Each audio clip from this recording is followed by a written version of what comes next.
안녕하십니까 시청자 여러분. 오늘 이 시간에는 제 8강 교회라고 하는 제목을 가지고 여러분과 함께 신학적인 산책을 떠나보기로 하겠습니다. 우리가 잘 알고 있는, 또 우리가 몸담고 있는 우리의 교회, 과연 그 교회는 어떤 모습을 가지고 있을까요? 교회는 크게 두 가지의 모습을 가지고 있습니다. 이것을 교회의 이중적 정체성이라고 말하죠. 교회는 크게 세상 안에 있으면서 세상 안에, 또 한편으로는 세상을 넘어서 있죠. 세상을 어떻게 보면 초월해 있다고 볼 수도 있죠. 세상을 넘어서 Church in the world, 세상 안에 있는 교회의 모습. Church over the world, 이 세상 안에 있는 모습을 보이는 교회라고 하죠. 보이는 교회. 세상을 넘어서 있는 모습을 보이지 않는 교회. 어떻게 보면 초현실적이죠.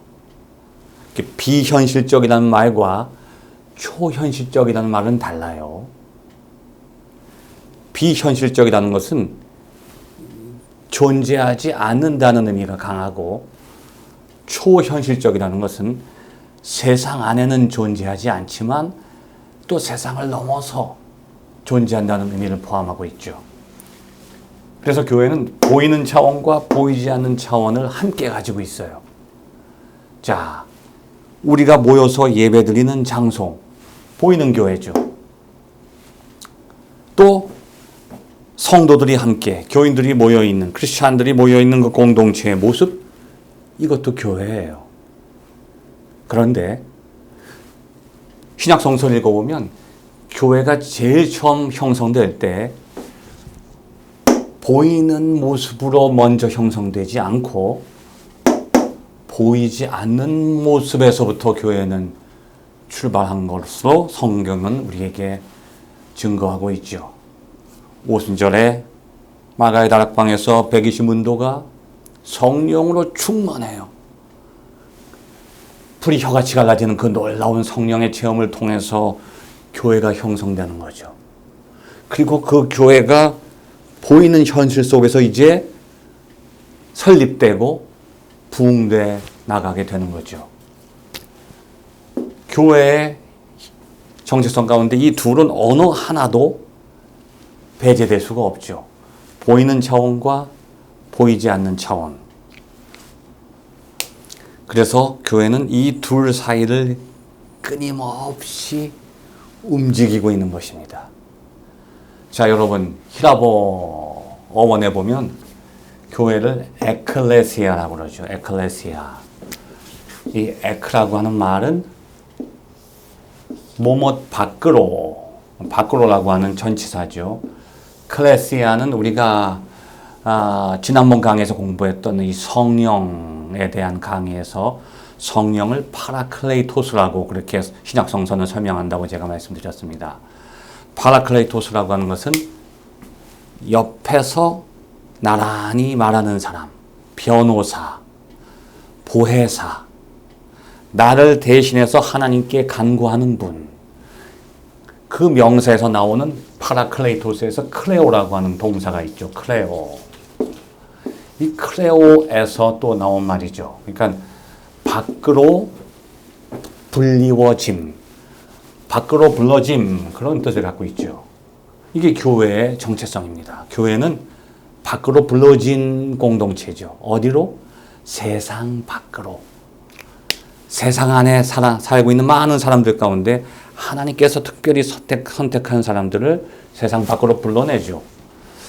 근데 이것만이 교회의 정체성은 아닙니다. 우리는 그 안에서만 교회를 이해하고 해석하려고 하는데 또 다른 차원이 존재하죠. 자,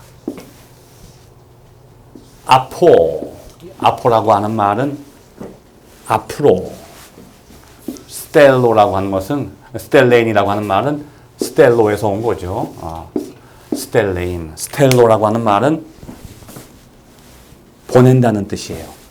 앞으로 보낸 사람들, 앞으로 보낸 공동체, 이것도 교회죠. 여기서 말하는 앞으로는 어디 앞으로일까요? 예, 그렇죠. 세상 앞으로 보낸 사람들이에요. 누가 보냈을까요? 예, 주님께서. 부르신 이도 주님이시고 보내신 이도 주님이시죠. 자, 그래서 이것은 부르심과 파송이라고 하는 두 가지 정체성을 교회가 가지고 있다는 뜻이에요. 주님께서 세상 밖으로 부르셨어요. 또 세상을 향해서 보내십니다. 자, 세상 밖으로 불렀다는 것은 세상을 넘어서 있다는 얘기예요. 이게 바로 over the world, 보이지 않는 교회예요. 주님께서 교회를 세상 밖으로 부르실 때는 이미 세상을 넘어서는 존재로 부르시는 거죠.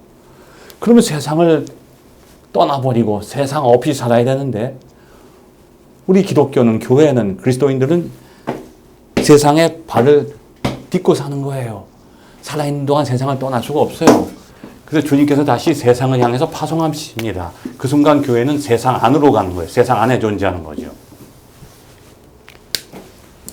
교회가 살아있기 위해서는, 교회가 교회되기 위해서는 이 교회의 두 정체성을 형성하는 차원이 함께 있어야 됩니다. 근데 우리는 일반적으로 이 파송의 의미보다는 부르심의 의미에만 너무 생각을 갖게 되죠. 그렇게 하면 어떻게 되느냐? 교회가 세상과 단절되게 됩니다. 세상과 단절된 교회, 그 교회는 어떤 교회일까요? 그렇죠. 주님으로부터 단절된 교회가 될 수가 있고, 더 나아가서는 자기 자신으로부터 단절된 교회가 되는 거예요. 세상과 분리되는 순간 교회는 자기 자신으로부터 분리됩니다. 그런데 너무 이 차원을 배제하고 파송이라는 하는 그 의미에만 관심을 갖게 되면 세상 안에 머물려고 해요. 세상에 안주하게 됐죠. 이거는 세상을 떠난 교회가 아니라, 세상과 단절된 교회가 아니라 세상화돼 버린 교회예요. 예수님께서 채찍을 들으셨던 그 교회 모습이 바로 어떤 교회냐? 세상과 분리돼서 세상을 넘어서 있는 모습은 상실해 버리고 세상과 짝해서 세상과 하나 돼서 거기 안주해 버린, 세상화되어 버린, 세속화된 교회의 모습을 또 상징할 수가 있죠. 그럼 우리는 둘 중에 어떤 것을 택해야 될까요? 어떤 모습이 교회의 모습일까요? 둘 다입니다. 이 둘을 동시에 교회는 항상 품고 살아야 돼요. 그러기 위해서 어떻게 해야 될까요? 끊임없이 이 둘 사이를 순환해야 되는 거죠. 모든 살아있는 생명체의 특징이 순환작용이 일어나고 있듯이, 순환이 멈춰지면 생명이 끝나듯이 교회라고 하는 하나의 영적인 생명체도 끊임없이 순환을 해야 되죠. 어떻게 순환하느냐? 끊임없이 주님의 부르심에 아멘하고 응답해서 주님께로 와야 돼요. 그리고 다시 주님으로부터 세상을 향해서 파송받아야 돼요. 마치 주님께서 12제자를 부르실 때 그들을 불러내신 이유가 너희들 가족을 버리고 세상을 등지고 나와 함께 영원히 살자고 부르신 게 아니죠. 그들에게 사명을 주셔서 다시 세상으로 파송하시잖아요. 베드로를 부르실 때도 내가 너를 고기 잡는 어부가 아니고 사람을 낚는 어부가 되게 할 것이다. 그러한 목적 때문에 부르신 거지 부르심 자체가 목적이 아닙니다. 다시 베드로를 세상에 파송하셔서 하루에 2,000명씩 회개하게 하는 역사가 일어나도록 주님께서는 먼저 베드로를 부르신 거죠. 우리 크리스찬들이 오해하는 가장 결정적인 오해 중에 하나가 뭔가 하면, 나는 택함 받은 사람이고 나는 하나님께서 부르신 사람이고 저 사람들은 아직도 부름받지 못했다고 나와 그들 사이를, 신자와 불신자 사이를 분리시키는 경향들이 존재합니다. 이것은 아주 엄청난 오해일 수 있죠. 우리는 정반대로 생각해야 돼요. 하나님이 나를 저 사람들보다 더 사랑하시기 때문에 먼저 불러주신 것이 아니고 저 사람들을 최종적으로 구원하시기 위해서 나를 먼저 부르셔서 나를 그들에게 파송하시고 나를 도구로 써주신다고 하는 사명감을 먼저 느껴야 되지, 우리가 먼저 하나님을 믿는 것이 저들과 다른 특별한 특권을 받은 것이 아닙니다. 우리가 그들보다 먼저 불리움을 받았다고 하는 것은 먼저 사명을 받게 됐다고 하는 거죠. 그런 의식을 가질 때 교회가 정체성을 유지할 수 있는 것입니다. 그래서 끊임없이 우리는 에클레시아와 아포스텔레인 사이를 순환하는 운동을 주님께서 오실 때까지 계속해야 교회가 교회로서 살아있게 되는 거죠. 성경 말씀 보면 몇 명의 제자들이 주님께 와서 간절하게 구했어요. 야, 여기 변화산에서 주님을 보니까 너무 아름답습니다. 엘리야가 있고 모세가 있고 주님도 있으니까 딴 데 갈 데가 없네요. 우리 여기서 초막을 짓고 여기서 삽시다. 그러니까 주님께서 절대로 그럴 수 없다는 거예요. 주님 곁에 영원히 머무르는 것이 우리의 가야 될 길이 아니라 주님을 만난 자들은 다시 세상으로 나가야 돼요. 또 세상에 안주하면 안 되고 세상으로부터 다시 주님께로 돌아오는, 왜 돌아와야 될까요? 그리스도의 정체성은 우리가 소유한 것이 아니라 그리스도를 통해서 우리가 받는 거죠. 세상에 머물다 보면 우리는 또 그걸 잊어버리게 돼 있어요. 잃어버리게 돼 있죠. 다시 주님 앞으로 와서 그 사명을 다시 회복하고 소금의 정체성을 다시 회복해서 맛을 내야 돼요. 근데 주님과 영원히 멀어지게 되면 소금이 그 맛을 잃어버리죠. 세상의 소금이 아니고 세상의 꿀이 되게 돼 있어요. 세상에 짠맛을 줘야 되는데 어느새 세상과 하나 돼서 꿀이 돼서 단맛을 주고받게 되죠. 그 순간 교회는 정체성을 잃어버립니다. 그 대표적인 예가 바로 지금부터 1700여 년 전 콘스탄틴 시대에 일어났던 일이에요. 교회가 세상에서 박해받고 살 때에는 생명력이 살아있었어요. 그런데 어느새 콘스탄틴이 그 교회를 지상으로 끌어올려서 더 이상 박해를 하지 않고 시험을 주지 않고 편안하게 면류관을 씌우고 황금옷을 입히고 세상의 모든 권력을 다 주고 국가교회로 임명하는 순간, 교회가 국가의 권력과 정치 권력을 갖게 되는 순간 더 이상 세상에 소금이 되지 못하고 꿀이 돼버리는 거죠. 그 순간 약해지기 시작하는 거예요. 세상에 안주한 교회가 되는 겁니다. 세상의 돈과 정치 권력과 연결되게 되면 세상과 하나가 되는 순간 교회는 세상에 머물러서 그냥 세상 안에 있는 교회로 전락해버리고 말이죠. 끊임없이 교회는 세상으로부터 벗어나는, 세상을 떠나는 의식을 가져야 됩니다. 그래야 교회는 살아있게 되는 거죠. 그래서 콘스탄틴 때부터 교회가 세상의 권력을 갖고 평안하게 되니까 무너지기 시작하는 거예요. 제가 좋아하는 시인 가운데 윤동주 시인이 있습니다. 윤동주 시인이 쓴 시 가운데 제가 또 가장 사랑하는 시가 쉽게 쓰여진 시예요. 쉽게 쓰여진 시. 그 중간 부분을 보면 그런 구절이 있어요. 세상은 살기가 참 어렵다는데 이렇게 시가 쉽게 쓰여지다니 참 부끄러운 일이다. 바로 이것이 시인의 마음이 아니겠습니까? 이렇게 순수한 깨끗한 감성을 가져야만 진짜 시가 나오는 것이죠. 돈을 염두에 둔다면, 어떤 정치적인 배경을 표현하려고 한다면 시가 되겠습니까? 저는 그 내용을 통해서 제 마음속에 울리는 소리를 다시 듣게 되었죠. 그래서 제가 그것을 다시 해석하게 됐어요. 예수 믿는 것은, 주님을 따르는 길은 십자가의 길이라고 하는데 이렇게 예수 믿기가 편안하니 참 부끄러운 일이다. 오늘날 교회의 가장 큰 문제 중에 하나가 교회가 너무 세상에 안주해서 세상과 하나 되면서부터 시험도 사라지고 박해도 사라지고 고난도 사라졌어요. 교회가 편안해졌죠.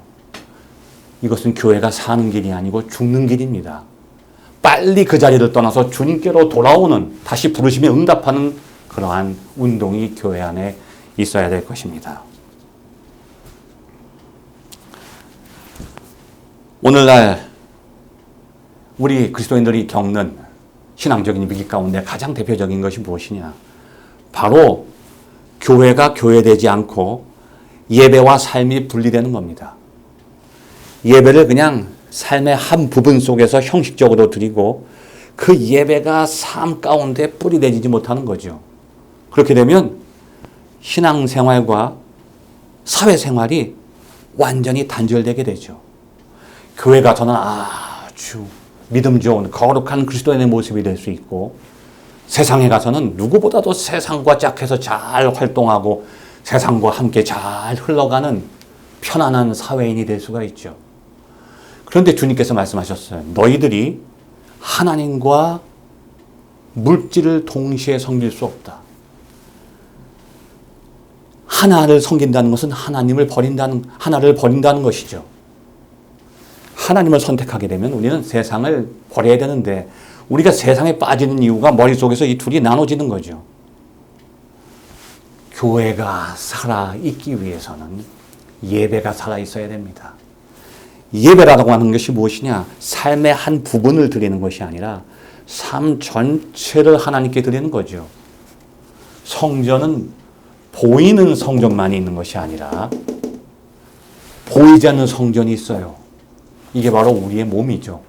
육체적인 몸일 수도 있지만 우리의 삶 자체가 하나의 커다란 성전이에요.